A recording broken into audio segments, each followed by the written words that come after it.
사도와 함께 모이사 그들에게 분부하여 이르시되 예루살렘을 떠나지 말고 내게서 들은 바 아버지께서 약속하신 것을 기다리라. 요한은 물로 세례를 베풀었으나 너희는 몇 날이 못되어 성령으로 세례를 받으리라 하셨느니라. 아멘.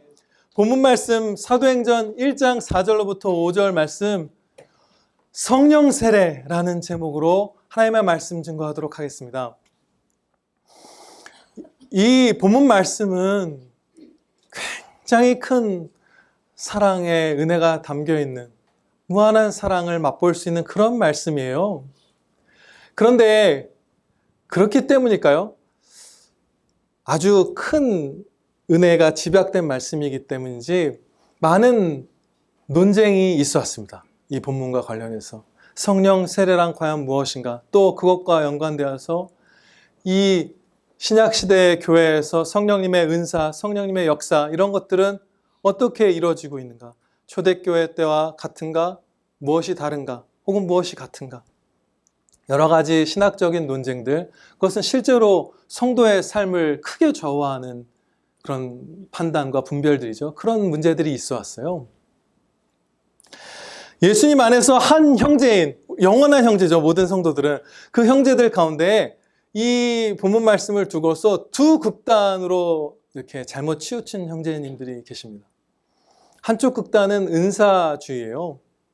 하나님의 말씀의 이 진리 체계, 이 교리에서 뿌리가 약해지고 어떤 신비한 체험이나 은사들에 과도하게 집중하기 시작하고, 또 주관적이죠. 굉장히 성경 말씀에서 멀어지고 개인의 체험을 강조하다 보니까 아주 주관적인, 그래서 자기 속에는 옳은 대로 가기 쉽고 그런 안타까운 특성들을 가진 것들, 대략적으로 그런 은사주의 쪽으로 치우친 분들이 계시고, 그 다음에 또 반대편은 어쩌면 그 은사주의적인 흐름을 경계하며 바른 길로 나아가고자 했던 형제님들이 빠진 잘못일 수도 있어요. 이 개혁주의, 성경적 기독교 안에서 성령님의 사역을 너무 축소해버린, 성경적으로 그대로 받고 믿는 것이 아니라 은사주의의 정반대로 성령님께서 이런 역사들은 거의 하시지 않는다는 식으로 이렇게 축소하고 성령님을 소멸하듯이 하는 그런 흐름이 개혁주의 안에 이렇게 있습니다. 양극단이 있는 것이죠. 그런데 하나님의 말씀은 은사주의도 아니고 그 정반대의 어떤 은사나 어떤 특별한 성령님의 이례적인 역사 같은 것들을 거의 인정하지 않는 그쪽 극단도 아니고 어떤 제3의 길을 가르쳐주고 계세요. 우리는 이 성령 세례를 판단할 때 자신의 경험을 근거로 판단해서도 안 되고 자신의 성향을 근거로 접근해서도 안 됩니다. 예를 들어서 사람마다 성향이 달라서 어떤 사람은 특별하고 이례적이고 이런 것들을 즐거워하는 사람들이 있죠.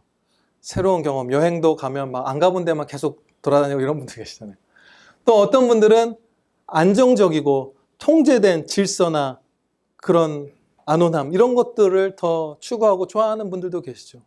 그러면 자신의 성향을 진리 위에다 두는 이것을 아주 정직하고 깨어서 경계하지 않으면 그 이례적인 것들을 끌려하고 특별한 것에 관심을 두는 분들, 즉흥적이고 이런 분들은 은사주의나 이런 쪽으로 흘러가기 쉽고, 아닌 분들은 성령님의 특별한 역사를 축소하기 쉬워요. 반대쪽의 분들은. 결국은 우리는 하나님의 말씀을 있는 그대로 듣고, 사람은 사라지고 하나님의 말씀을 그대로 듣고 이해하고 따르는 그런 방식으로서 순종이죠. 그렇게 이 말씀을 배워야 합니다. 그러려면 우리가 겸손하고 정직해야만 하는데요. 우리에게 겸손과 정직을 주시기를 축원합니다. 네. 잠언에서는 지혜의 반대가 완고함이라고 가르쳐 주세요. 우리가 완고함을 버리고 이제 성경 앞에 엎드리고자 하는데요. 성령 세례는 굉장한 은혜입니다. 이것을 사모하고 구하고 받을 때 우리 각 사람 자신과 이 평안교회 공동체와 한국교회와 우리 이웃들, 원수들에게까지 큰 은혜가 흘러넘칠 거예요. 굉장한 은혜의 역사예요. 이것을 사모하면서 이것을 위해서 이 사도들과 초대교회 경건한 성도들이 계속 기도하면서 기다리다가 받은 그 은혜예요. 이것이 바로. 성령 세례가 무엇인지 알아볼 때 먼저 성령 세례가 아닌 것들은 무엇이 있는지 살펴보고자 합니다. 성령 세례와 동일시되는 것 크게 세 가지가 있어요. 그것은 성령 세례를 죄인이 새 생명으로 거듭나는 중생이라고 부르죠. 거듭남이라고도 하고, 그 중생과 동일한 것으로 여기는 오류가 있습니다. 성령 세례는 거듭남이다. 또 다른 오류는 성령 세례를 예수님을 믿고 회개한 것, 합쳐서 회심이라고 하죠. 성령 세례를 회심으로 오해하는 경우도 있어요. 또 성령 세례를 우리가 예수님을 닮게 성장해가는 성화, 거룩한 성품, 예수님의 신의 성품을 갖게 되는 그 성화와 동일시하는 그런 오류도 있어요. 그런데 성경에서 말씀하는 바 성령 세례는 중생, 회심, 그리고 성화와 구별되는 것입니다. 첫째로 성령 세례가 중생과 구별된다는 점을 살펴보겠습니다. 만약에 중생과 같은 의미라면 이것은 정말 탁월한 개혁주의 신학자분들도 성령 세례를 중생으로 착각하는 분들이 계시거든요. 근데 만약에 이것이 중생이라면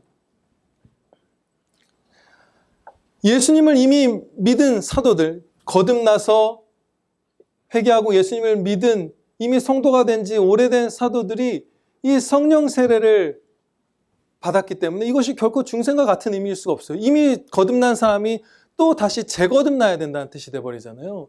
지금 사도들과 경건한 성도들이 모여서 계속 기도하는 가운데 오순절에 성령 세례를 받잖아요. 이미 중생한 자들이잖아요. 성령 세례를 받는 당사자들이. 그럼 이것은 중생이 아니죠. 중생을 재중생 이런 건 없잖아요. 성경에. 중생과 전혀 다른 것이에요. 성령 세례는. 또한 중생의 특징은 성경에서 가르쳐 주신 바 성령님께서 우리가 의식할 수 없는 영역에서 바람처럼 어느 날 역사해 주시는 것이에요. 열매로서 우리는 내가 중생했다는 사실을 알죠. 그 결과로서. 그런데 이 성령 세례는 받은 사람이 의식적으로 즉각 체험하고 맛보고 누릴 수 있는 것입니다. 그런 특징이 성경에서 또 교회사 가운데서 계속 나타나요. 중생과 전혀 다른 것이죠. 또 중생 회심 그리고 성령 세례가 거의 동일한 시점에 나타나는 경우가 있지만 그렇다고 해서 그것이 같은 것이 아닙니다. 왜냐하면 시간적으로 명백하게 간격을 두고 분리되어서 나타나는 사례들도 있기 때문이에요. 거의 시간적으로는 동일하게 거듭나고 회심하고 성령 세례 받는 일이 일어나는 경우도 있지만 그것이 따로따로 시간적으로 순서로 중생하고 회심하고 성령 세례를 받는 경우도 있기 때문에 이 세 가지는 결국 같은 것이 아니에요. 둘째로 성령 세례는 회심과 같은 것이 아닙니다. 회심은 앞서 말씀드린 바 사람이 회개하고 예수님을 믿는 것, 회개와 믿음을 합친 것이죠. 회심과 달라요. 사도행전 8장 14절로부터 17절 말씀을 제가 봉독하겠습니다.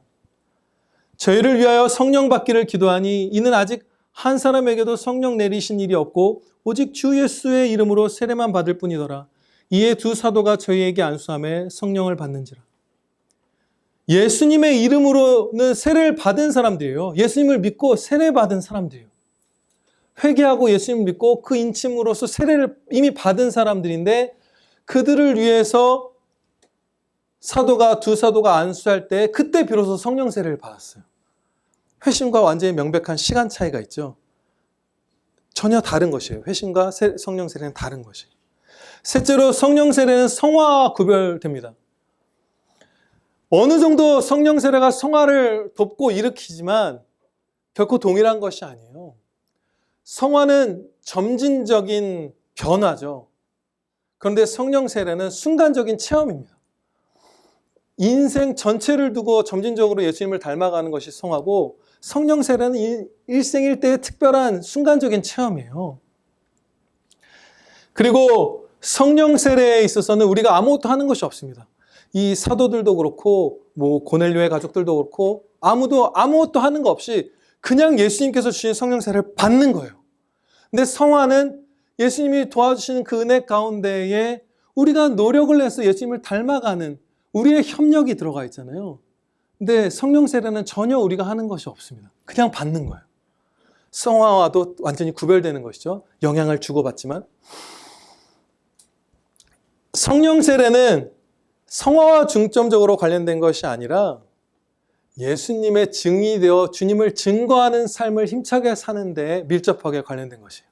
성화가 아니라 아주 쉽게 표현하면 전도와 더 밀접한 관련을 갖는 것이에요. 이 성령 세례는. 오늘 처음 오신 분들인데 굉장히 내용이 딱딱할 수도 있는데 정말 첨예한 대립이 있고 이 가운데 보물이 숨겨져 있기 때문에 우리는 이렇게 살펴보는 것이에요. 사도 바울이 아직 사울이라는 이름을 갖고 있을 때 성령 세례를 받은 후에 어떻게 행했는지 이렇게 말씀해요. 아나니아가 와서 안수할 때 그가 사도 사울이었죠. 아직 이름이 바울이 아니라 성령 충만함을 받았는데 성령 세례를 받은 거죠. 근데 그때 사울이 이렇게 행합니다. 즉시로 각 회당에서 예수의 하나님의 아들이심을 전파하니라. 바로 전도하러 나간 거예요. 우리 본문 말씀 바로 아래 이어지는 1장 8절 말씀을 한번 보시겠습니다. 오직 성령이 너희에게 임하시면 너희가 권능을 받고 예루살렘과 온 유대와 사마리아와 땅끝까지 이르러 내 증인이 되리라. 아멘. 예수님의 증인된 삶을 사는 것에 더 밀접하게 관계된 일이에요. 성화나 다른 어떤 것보다도. 전도와 관련된 일이에요. 복음 전파와. 근데 사도 바울의 상황, 아직 사울이라는 이름을 갖고 있을 때 상황을 생각해 보면 결코 그의 성화가 완전하지 않았죠. 바로 직전까지, 바로 며칠, 몇 달 전까지 그리스도인들을 미워하며 분노로 잡아서 옥에 가두고 막 딴 나라까지 잡으러 가고 죽이는 일을 했던 사람이 바로 이 바울 사도였어요. 사울일 때. 그런데 그 사람이 지금 바로 즉시로 전도하러 나간 거잖아요. 그러면 일반적인 생각으로는 민망해서라도 그렇게 못할 것 같아요. 어떻게 보면 거의 순리를 거스르는 수준이죠. 아니, 사울이 그 전도를 하면 사람들이 받아들일까요? 야, 너 어저께까지 예수님 믿는 사람들 잡아 죽이던 녀석이잖아. 근데 이제 와서 그런다고? 너 지금 함정 파는 거 아니야? 지금 무슨 소리야?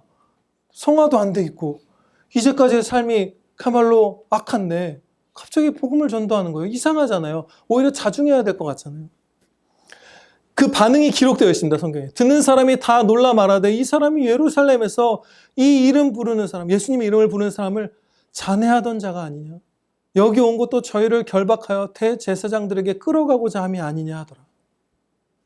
그러면 이런 반응을 보면 사울은 주저앉는 것이 일반적인 반응이겠지만 더 전도합니다. 사울은 힘을 더 얻어 예수를 그리스도라 증명하여 다메섹에 사는 유대인들을 굴복시키니라. 신기하죠. 이것이 성령 세례 받은 자의 특징이에요. 엄청난 담대함으로 증거를 하기 시작한 거예요. 민망함이고 뭐고 약간 거의 순리 이게 맞나 할 정도의 상황에서도 그냥 주님을 증거하는 거예요. 너무 명확하게 주님을 배웠기 때문에. 바로 그 이유입니다. 성령 세례를 받을 때 구체적으로 도대체 어떤 일이 일어나기 때문에 예수님의 증인된 삶을 이렇게 힘차게 살게 되는가? 예수님께서 자신의 영광을 심히 찬란하게 그 사람에게 목격하게 해주시는 것이에요. 그 일이 일어나요. 주님의 영광을 압도당하는 그 가운데 보게 돼요. 이것은 내가 성령 세례를 받았나 안 받았나 하는 정도가 아니에요. 받은 사람은 누구나 확신할 수밖에 없고 그 실제성이 주님의 영광, 주님의 통치, 주님의 임재, 주님의 존재, 우리의 구원, 그 무한한 사랑과 은혜의 실제성이 지금 한낮에 태양을 보면서 그 태양이 실제하고 있다는 것보다도 성령 세례를 받은 사람에게 주님의 그 앞에 말씀드린 것들이 더 실제적으로 느껴져요. 그래서 바로 엊그제까지 기독교인들 잡아 죽이던 사울이 그냥 전도하러 나가는 거예요. 저도 똑같은 경험이 있습니다. 저도 성령 세례를 받았을 때 10대 후반 이럴 때 그 전체적인 경험은 말씀드린 적이 없지만 조금 말씀드린 적이 있죠. 근데 그때 성화에 있어서 저는 정말로 미흡했어요. 지금보다 훨씬 더 악이 많았어요. 죄악이. 심지어 제가 주변에 있던 불신자 친구분들보다 성품에 있어서 도덕성에 있어서 더 미흡하고 결함이 많은 부분도 있었어요. 많았어요. 더 강포하기도 하고 더 성급하기도 하고 어떤 면에서.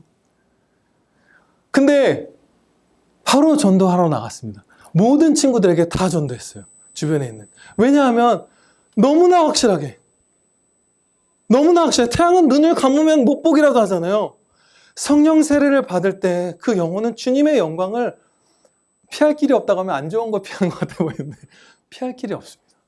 그 영광에 완전히 빠지고 절여지는 거예요. 주님의 영광을 태양보다 더 실제적으로 보는 거예요. 그래서 내가 친구보다 성품이 부족하고 성화가 부족하고 진짜 내가 전도하면 어떻게 될까 이런 생각을 할 겨를도 없이 내가 보았기 때문에, 생명을 보았기 때문에, 무한한 사랑을 보았기 때문에, 여기에 생명이 있기 때문에 그들에게 전도하고, 그 가운데 지금 예수님 믿고 신앙생활하는 분들 계세요.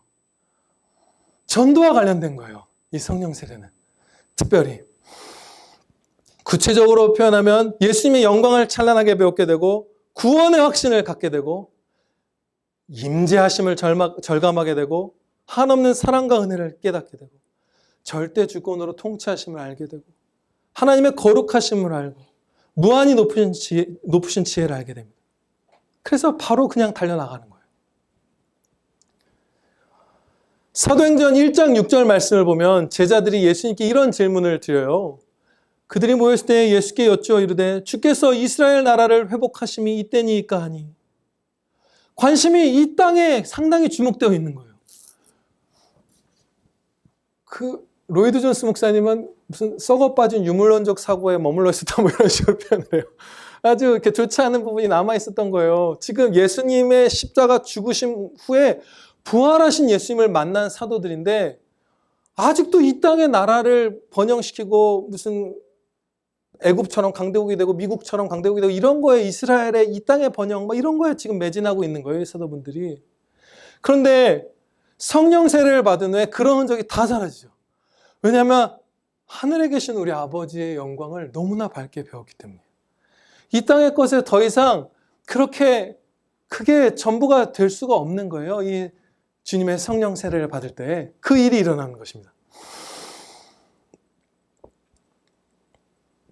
성령 세례를 받을 때 은사들, 이 은사들과 관련된 진리를 배워볼게요.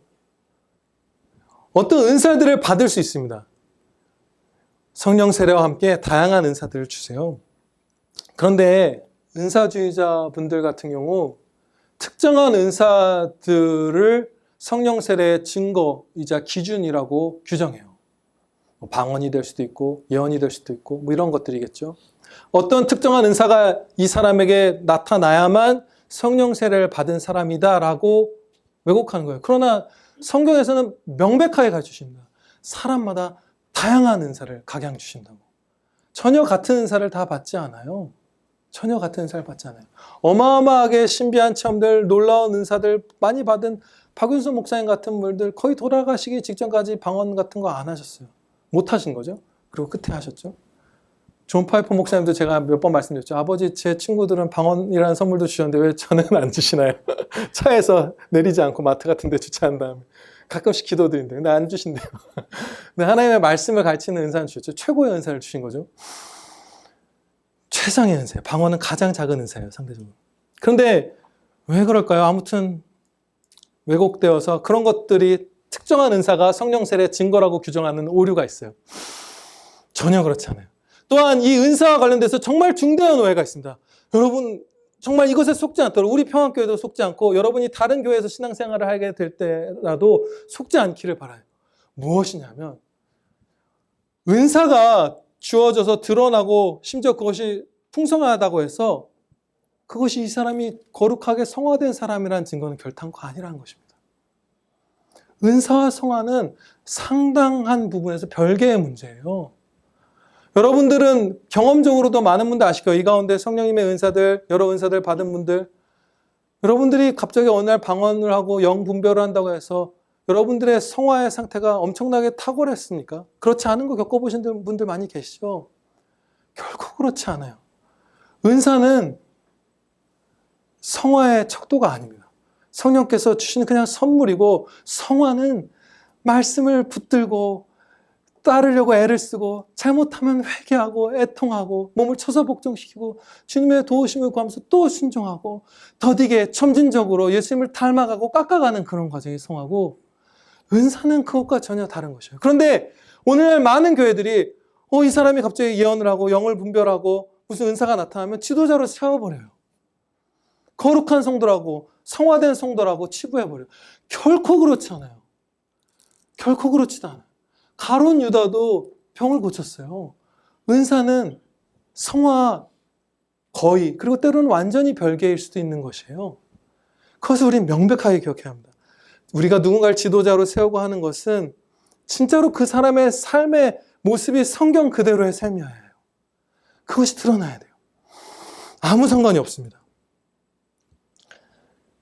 성령 세례를 주시는 방식은 아주 다양해요. 근데 이 부분에서도 우리가 오해 가운데 많은 교회들이 빠져 있습니다. 우리 형제들이. 안수를 통해서만 성령 세례가 전달된다. 사도나 어떤 특별한 사역자의 안수를 통해서만 성령 세례를 받을 수 있다고 주장하는 사람들을 저는 올해도 봤어요. 왜냐하면 성경에서 그 사람들은 이런 것에서부터 파생된 걸, 아니면 더 나쁜 걸 수도 있겠죠. 아무튼 성경에서 사도들의 안수 가운데 성령 세례를 받는 모습들이 나오거든요. 그렇지만 안수 없이도 성령 세례를 받는 장면이 많이 있습니다. 예를 들어서 우리가 오늘 본문 말씀 바로 다음 장 2장에 오순절에 성령께서 강림하시면서 그 자리에 모인 자들에게 성령 세례를 주실 때 안수가 없잖아요. 안수라는 수단을 사용하시지 않았어요. 그리고 사도행전 11장 15절 말씀에 베드로 사도가 말한 내용이 기록되어 있어요. 내가 말을 시작할 때 성령이 저희에게 임하시기를 처음 우리에게 하신 것과 같이 하는지라. 내가 주의 말씀에 요한은 물로 세례 주었으나 너희는 성령으로 세례 받으리라 하신 것이 생각나노라. 성령 세례의 장면이 명백하죠. 그런데 지금 어떻게 받았죠? 말을 시작할 때 그냥 받은 거예요. 설교가 끝나서 무슨 탁월한 사도의 설교가 있어야만 성령 세례가 임하는 것도 아니고 안수가 있어야만 임하는 것도 아니에요. 안수도 없었고 설교의 완성도 없었어요. 그냥 주님께서 주시고자 할 때 주실 수 있는 거예요. 그냥 성령 세례가 임한 거예요. 주체가 예수님이세요. 다양한 방식으로 주는 거예요. 역사 가운데, 교회사 가운데 많은 성도들이 혼자 그냥 경건하게 살다가 성령 세례를 받았습니다. 묵상하다가 이러다가 기도하다가 그냥 걸어가다가. 어떤 사람의 행동이 필수적이지 않습니다. 이 사람이 이 행동을 안 하면, 제가 여러분에게 안수를 안 하면 여러분들은 성령 세례를 못 받는다. 그래서 담임 목사님 한번 뵙기를 막 나도 저 목사님 1대1로 상담해서 성령 세례를 받았어요. 이런 건 전혀 없는 거예요. 예수님이 주시고자 하면 그냥 받는 거예요. 사람을 사용하시지 않아요. 구애받지 않으세요. 사용하실 때 있지만. 마태복음 3장 11절 말씀을 보면 성령 세례의 주체가 예수 그리스도이심이 완전히 선포됩니다. 나는 너희로 회개케 하기 위하여 물로 세례를 주거니와, 나는 여기서 세례 요한이죠. 내 뒤에 오시는 이는 나보다 능력이 많으시니 나는 그의 신을 들기도 감당치 못하겠노라. 그는 성령과 불로 너희에게 세례를 주실 것이오. 아멘. 이처럼 성령 세례는 예수님께서 주시는 것이에요. 사람이 주체가 아니에요. 무슨 누가 안수해야만 성령 세례를 받을 수 있고 그 집회 가면 반드시 받을 수 있고 이런 건 너무나 교만한 말이에요. 안 주시면 이전에 이 사람이 안수했을 때 성령 세례가 임했어도 바로 다음번에 이 사람이 안수했을 때 주님이 주시지 않으면 못 받는 거예요. 사람이 감히 성령 세례를 확보할 수 있다라고 말하는 것은 엄청난 교만입니다. 그리고 되게 신비한 게 있어요. 성령 세례에 대해서 오늘 배울 정도는 아니지만 훨씬 더 깊이 우리가 배워 들어갈 때 좀 아주 도움이 되는데, 성령 세례의 주체가 그 사역이 성령님께 돌려지지 않고 예수 그리스도께 돌려지고 있습니다. 성령 세례는 성령이 주시리라 이렇게 말씀하지 않고 예수님이 성령으로 세례를 주실 것이라 이렇게 마태복음 3장에서 가르치고 계세요. 아무튼 이것은 오늘 본문도 아니고 핵심은 아니지만 이것을 마음의 한켠에 잊지 않고 담아두시면 유익할 것입니다. 예수 그리스도께서 주신 거예요. 어떤 수단에 구애받지 않고. 섭리의 신비라는 귀한 책을 쓰신 존 플라벨이라는 청교도 목사님이 계세요. 정말 지성적이고 이성의 탁월성을 가진 분이죠. 제가 지금 두 분의 이 성령 세례 경험담을 얘기할 텐데 두 분 다 아주 이성적이고 분별력이 탁월한 이런 분들로 골랐어요. 왜냐하면 어떤 감성적이고 이성의 끈을 놓아버리고 이렇게 잘못된 그런 신비주의적인 이런 체험으로 오해할 수 있는 그런 소지를 막기 위해서 가장 역사 가운데 지성적이고 차분하고 신중한 이런 성도들의 성령 세례 경험을 두 가지를 제가 나눌게요. 먼저 이 플라벨 형제님의 고백입니다. 하늘의 기쁨이 너무나 매혹적으로 다가왔고 그 안에 있는 권리가 너무나 큰 확신으로 다가왔기에 그는 이 세상과 그 안에 있는 모든 관심사는 전혀 보지도 느끼지도 못하게 되었다. 하나님이 원하신다면 이 자리에서 세상을 떠나기를 진지하게 소망했다. 그가 보기에 죽음은 그가 이전에 보았던 어떤 것보다도 다정한 얼굴을 가지고 있었다. 그렇게 되도록 만드신 예수 그리스도의 얼굴을 제외하면 그는 비록 자기가 죽어가고 있다고 생각했지만 그 순간 자신의 사랑하는 아내나 자녀들, 다른 이 땅의 관심사들에 대해 조금이라도 생각했는지는 기억하지 못한다. 예수 그리스도의 영광에 압도되는 주님이 자신의 그 영광을 찬란하게 비추시는 이 성령세를 경험할 때 이 땅의 것들에 대해서는 완전히 눈이 멀어버리게 됩니다. 주님으로 인한 기쁨, 그 생명의 확신, 하늘의 소망, 그 천국의 달콤함을 맛보면서 거기에 몰두하게 돼요. 다음으로 살펴볼 분은 17세기 청교도 토마스 구딘 목사님이에요. 이분은 플라벨 목사님보다도 더 지성적으로 탁월한 분입니다. 옥스퍼드 대학교의 어떤 칼리지 이렇게 나뉘잖아요. 그런 외국 대학들은 거기 학장이시기도 했고, 그리고 이 웨스트민스터 총회, 가장 탁월한 신학자들의 모임인 웨스트민스터 총회에서 가장 많이 발언을 하는 목사님으로 알고 있어요. 이 우리가 배우는 웨스트민스터 신앙고백서, 장로교 표준문서의 확립에 가장 크게 기여한 그야말로 천재 중에 천재, 학자 중에 학자예요. 근데 그분이 이렇게 고백을 합니다. 인간의 영혼에 임하시고 인간을 압도하시며 하나님이 그의 하나님이 되시고 또 그는 하나님의 것임을 확신시켜 주시며 그리고 하나님이 영원부터 그를 사랑하고 계신다는 것을 확신시키는 빛이 있습니다. 그런데 이 빛은 일반적 신앙의 빛을 넘어선 빛입니다. 그냥 일상적인 신앙 속에서 점진적인 성악 가운데에서 그렇게 느낄 수 있는 그런 빛이 아니라 일반적 신앙의 빛을 넘어선 어떤 빛을 쏟아주시면서 압도하는 그런 성령 세례가 있다고 지금 이분이 말씀하는 거예요. 성경적이죠. 성경 그대로의 진술이죠. 우리는 이런 성령 세례를 구해야 할까요? 구해야 합니다.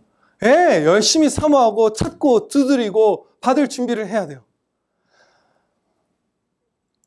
그 이유는 첫째로 이제 순서는 먼저 제가 교회사 가운데 있었던 성령 세례들 이미 먼저 말씀드려서 현재에도 지속되는 은혜라는 것을 사실 선포한 셈인데, 절대적으로 중요한 절대 권위를 갖고 있는 성경 말씀을 보면 성령 세례가 초대교회 시절에 국한된 은혜라고 말씀하는 단 한 구절도 없어요. 그렇게 주장하는 분들은 면밀하게 성경적 근거를 결코 제시하지 못해요. 어떻게 보면 자신의 체험 안에 갇혀서 혹은 은사주의에 대한 경계심 가운데에서 그런 판단을 내리는 것이지 결코 그런 증거가 성경에 없습니다. 계속되는 은혜예요. 지금도 주실 수 있고 이 이후에도 주실 수 있는 것이죠. 우리 아이들이 컸을 때 희도 받을 수 있는 거예요. 커서. 둘째로 사도나 목사에게만 주어지는 은혜라고 가르쳐 주시지도 않았습니다. 성경에서. 말씀 사역자가 아닌 고넬료와 그 식솔들 모두에게, 그 높은 고넬료만이 아니라 그 집에 있는 하인들, 아들, 딸들, 어린애들까지 다 성령 세례를 받았어요. 누구든지 받을 수 있는 거예요. 주님이 뜻하실 때. 뜻하시면. 셋째로 지금껏 들으신 바대로 너무나 큰 은혜이기 때문에 우리가 구해야 마땅합니다. 이것이 더 복된 길이에요. 더 성장할 수 있는 길이고 더 힘차게 이웃의 영혼을 살리는 데 매진할 수 있는 길이에요. 그럼 우린 이것을 찾아야 마땅하죠. 예, 좋은 선택지 정도가 아니라 그야말로 의무인데 우리는 의무감으로 활동하는 것보다 더 높은 차원의 동기를 갖고 일하죠. 사랑의 자발성으로 일해야 돼요. 내가 사랑하는 이웃을 구원하기 위해서 이 성령 세례를 받고 싶고 주님께 영광 돌리기 위해서 이것을 사모해야만 하는 것이에요. 네, 아멘입니다. 예수님의 영광을 배우게 되는 경이로운 은혜, 이례적인 은혜, 이것을 사모하는 것이 우리에게 마땅해요. 그렇죠? 구하는 거예요. 간절히 구해야 돼요. 사모해야 돼요. 그런데 이렇게 저렇게 하면 반드시 성령 세례를 받는다라는 방법은 전혀 없습니다. 그것을 주장해 왔죠. 부흥은 성령 세례가 동시에 여러 사람에게 임하는 것이라고 볼 수도 있어요.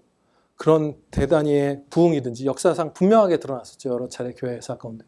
아니면 이 개인이 성령 세례를 받는 것이든지 혹은 이런 소규모 공동체가 성령 세례를 받는 것이든지 그것을 이렇게 저렇게 하면 무슨 요번에 열리는 기획한 성령 집회에 참석하면 받을 수 있다. 이렇게 하면 받을 수 있다. 이렇게 확신을 갖고 어떤 수단을 규정하는 사람들이 있는데 결코 그렇지 못해요. 성령 세례를 주시는 시점도 너무나 다르죠. 고넬료의 가족들처럼 믿을 때 바로 주시는 경우도 있고 사도들도 언제 받을지 모르고 기도하다 받았어요. 언제인지 몰랐어요. 모르는 거예요. 주님께서 어떻게 역사하실지. 신앙생활 하다가 에드워즈 목사님, 위필드 목사님 다 성령 세례를 받은 분들인데 언제 어떻게 임하실지 몰라요. 그 방법을 규정해서 이렇게 하면 다음 달에 성령 세례를 받을 거야. 우리 모여서 무슨 기도회 하면 이번 추수감사 할 때 성령 세례를 다 받을 거야. 이렇게 말하는 것은 다 거짓말이에요. 그럴 수가 없어요. 그러면 우리가 할 수 있는 것은 무엇인가? 먼저 어떻게 우리가 살아가는 것이 성령 세례를 구하는 삶인지 요한복음 14장 21절 말씀이 큰 가르침을 줍니다. 요한복음 14장 21절 말씀 한번 나중에 꼭 읽어보세요. 나의 계명을 가지고 지키는 자라야 나를 사랑하는 자니 나를 사랑하는 자는 내 아버지께 사랑을 받을 것이요 나도 그를 사랑하여 그에게 나를 나타내리라. 예수님을 사랑하는 사람은 성경 말씀을 그대로 순종하는 사람인데 그 순종하는 자녀를 예수님께서 사랑하시고 자신을 나타내실 것이다. 성령 세례는 예수님의 자기 계시잖아요. 엄청나게 밝히 주님의 영광을 나타내시는 거잖아요. 그러면 예수님을 사랑함으로 성경 그대로 순종하는 사람에게 이 은혜를 주실 가능성이 훨씬 크겠죠. 어떤 정도까지 성화하면 반드시 언제 성령 세례를 주신다 이런 건 우리가 절대 전혀 한 점도 규정할 수 없지만 성경대로 살기를 애쓰며 성화되어가는 그 온유한 어린 양 같은 자녀에게 이 은혜를 더 많이 주시리라고 우리가 어느 정도 추측할 수 있어요. 그리고 두 번째 우리가 할 수 있는 것은 기도입니다. 그런데 기도했는데도 안 주시던데요. 기도했는데도 약속된 은혜도 여러 가지 있는데 안 주시던데요. 이렇게 말하는 경우가 있어요. 그런데 예수님께서 가르쳐 주신 기도를 제대로 드리지 않았기 때문인 경우가 너무나 많을 것입니다. 그 가운데. 구하라, 찾으라, 두드리라. 그리하면 주실 것이라. 성령을 주시리라. 좋은 것을 주시리라. 약속하시잖아요. 근데 이게 그냥 어느 날 문득 생각나서 그냥 하루 기도하고 마는 이런 것이라면 이 같은 기도하라는 명령을 세 개, 그 점점 더 간절해지죠. 구하라, 구하라는 건 좀 주세요 라고 할 수 있어요. 찾으라, 막 찾아 나서는 거예요. 안 되면 두드리라. 어린아이가 밤에 열이 나서 지금 내 아들이 죽어가는데 약이라도 있나요? 어떻게 도와주실 분 있나요? 문을 두드리고 다니는 그 간절함으로 찾아가서 두드리는 마음으로 움직이는 순종하는 주님의 은혜를 받기 위해서 성경 그대로의 삶을 뛰어가는 그러면서 기도하고 또 무릎 꿇는 그 기도를 할 때 성령님을 충만히 부어주시는 것이에요.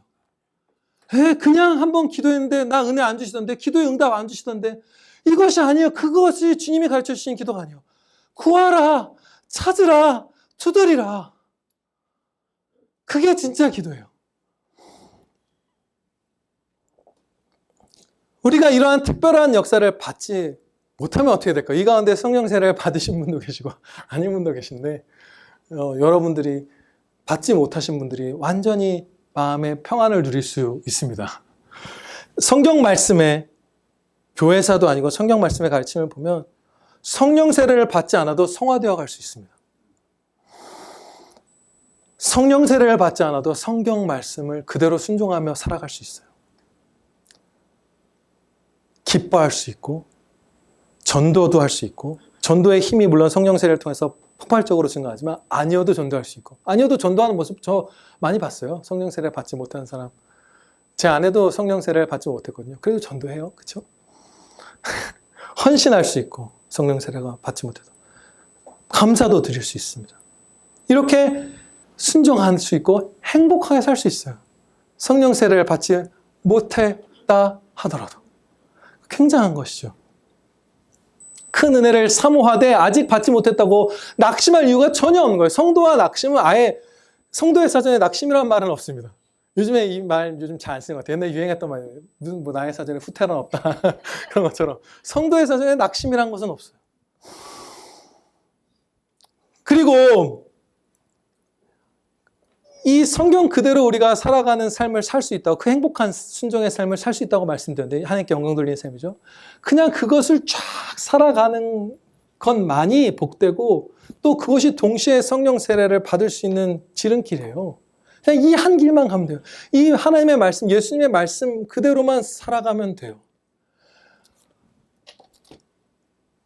어떠한, 너무 많죠. 어떠한 신비한 은사나 징조나 특별한 섭리나 환상이나 여러 가지 예언이나 이런 것들을 통해서 복된 삶을 살게 되고 복된 선택을 하게 되기를 바라는 성도분들이 너무 많아요. 그런데 오늘 아주 새롭고, 이것에 대해 경계를 우리가 많이 했지만 새로운 진리를 오늘 이 자리에서 하나님께서 허락해 주십니다. 정말 귀 기울여서 들어주시길 바라요. 그 은사와 신비와 징조로 내가 A 회사를 갔지, C 회사를 갔지, B 회사를 갔지. 근데 막 B 회사 원서는 들고 가다가 날아가서 강물에 빠져버리고 C 회사 면접에 갔더니 막 특별하게 아는 사람이 막 나타나고 뭘 어떻게 돼서 합격하고 막 온갖 신비한 징조를 구하죠. 그런데 그런 것들로 인도받기를 원하는 분들 가운데 순종에 성공하는 분들은 거의 없습니다. 실패해요. 반드시 실패해요. 우리 안에서나 교회사 가운데에서나 성경 가운데에서 그 예를 확실하게 우리는 목격할 수 있어요. 그럼 왜 실패할까요?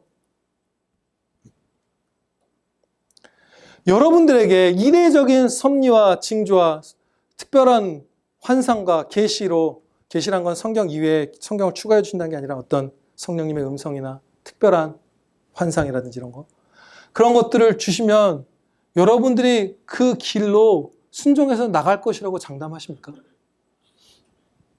지금 여러분에게 그야말로 갑자기 제일 필요한, 지금 깨달음이 필요한 성경 말씀이 적힌 종이 비행기가 아파트 꼭대기에서 누가 던진 게 날아와서 여러분의 포켓에 들어가면 그 말씀을 읽고 여러분이 순종해서 나갈 거라고 장담하시나요? 갑자기 10년 만에 성도인 어떤 친구가 전화 와서 야, 최 집사, 이 길로 가야 돼 라고 말하는데 그게 실제로 성경에 합한 거룩한 길이에요. 근데 그 길로 여러분이 진짜 나갈 것이라고 확신하시나요? 신비와 어떤 집착으로서의 은사와 어떤 특별한 징조 이런 것들을 구하는 분들은 그 길로 나가지 않는 경우가 더 많습니다. 더 많아요. 왜 안 나갈까요? 그야말로 옆에서 보기에, 성경에 비추어서 제가 보기에 이거는 하나님이 주신 진짜 특별한 섭리구나, 진짜 은혜를 주셨구나 해도 감사하지 않고 다른 길로 엇나가요. 사람들이. 왜 그런 일들이 일어날까요? 성경으로 점검된 특별한 인도하심이 있었는데 왜 순종하지 않을까요? 왜 감사하지 않을까요? 왜 그것을 복된 삶이라고 인정하지 않고 부인해 버릴까요? 혹은 그 길로 나아가지 않을까요? 순종하기 싫어하기 때문이에요. 거룩한 성품이 없어서 그래요. 여러분이 무엇이 옳은지 몰라서 그 길로 안 가시나요? 용서가 옳은 거 몰라서 직장 동료 때문에 고생하시나요? 알아요. 아는데 안 하는 거예요. 아내를 예수님께서 교회를 사랑하듯 귀히 여기고 돌보고 헌신적으로 진짜 목숨을 다 바쳐서 그래 지중지해라 하는데 안 하는 거 몰라서 안 하는 게 아니잖아요. 아는데 안 하는 거예요.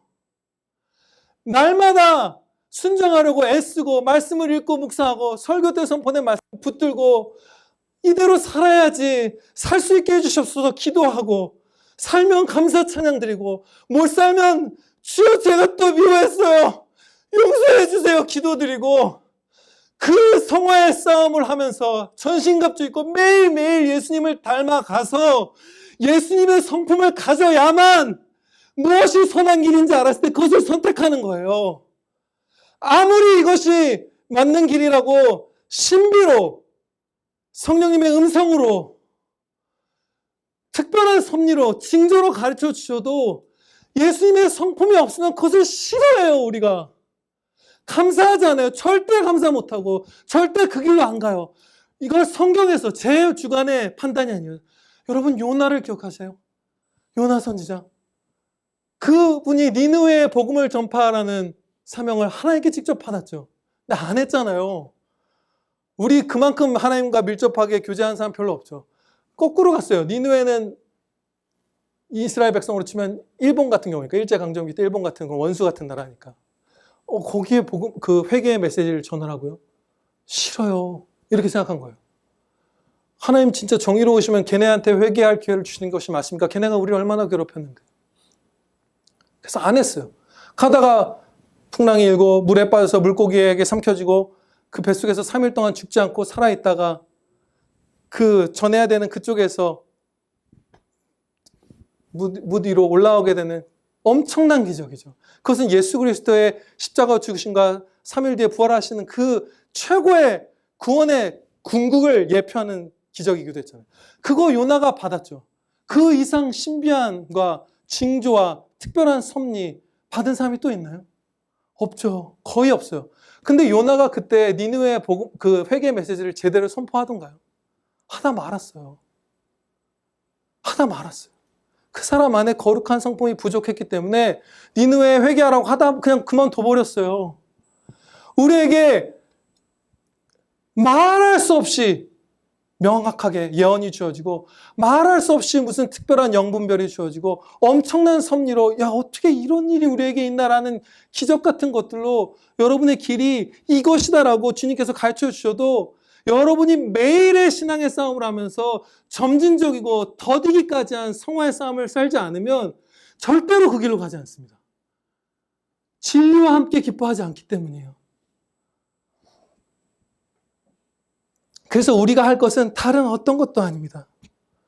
하나님의 말씀대로 성령 세례를 받지 않아도 하나님의 말씀대로 행복하게 살 수 있는 길이 우리에게 주어져 있고 그렇게 예수님을 사랑하는 자로서 예수님의 계명을 지키고 그때 하나님과 예수 그리스도께 사랑을 받고 예수님께서 자신을 나타내어 주신 은혜 주실 것을 기대하고 소망하면서 예수님의 말씀대로 매일 사랑하려고만 해도 하나님 사랑, 이웃 사랑하려고만 해도 우리의 선택지 1000개 중에 999개의 답은 이미 나와 있죠. 길을 모른다는 것이 사실 거의 말이 안 돼요. 사랑하는 삶, 여러분 행복하게 사시기를 주님의 이름으로 축원합니다. 기도드리시겠습니다. 아버지 하나님, 저희 모두에게 이 성령 세례를 주시기를 소원하옵나이다. 이 특별한 은혜, 아버지가 아이의 손을 잡고 걸어갈 때 이 아이는 아빠가 나를 사랑한다는 것을 알 수 있고 나와 동행한다는 것을 알 수 있으나 갑자기 이 아빠가 그 아이를 확 들어 끌어안아 올려서 입을 맞추고 볼을 부비고 가슴이 터질 때 끌어안고 사랑한다 사랑한다 해주는 그런 것과 같은 경험. 이 성령님께서 충만히 임재하시며 그리스도의 영광, 그리스도의 구원, 그리스도의 사랑을 하나님의 그 무한하신 사랑을 물밀듯이 우리 영혼에 확신케 해주시는 이 성령 세례의 은혜 저희가 다 사모하고 구하고 또 내려주시기를 간절히 소원하옵나이다. 그러나 이 특별한 은혜가 우리에게 아직 없다 하더라도 하나님의 말씀 그대로 살면서 행복하게 살아가는 복된 아들, 딸들 되게 하여 주시옵소서. 우리 구주 예수 그리스도의 이름으로 기도하렵나이다. 아멘.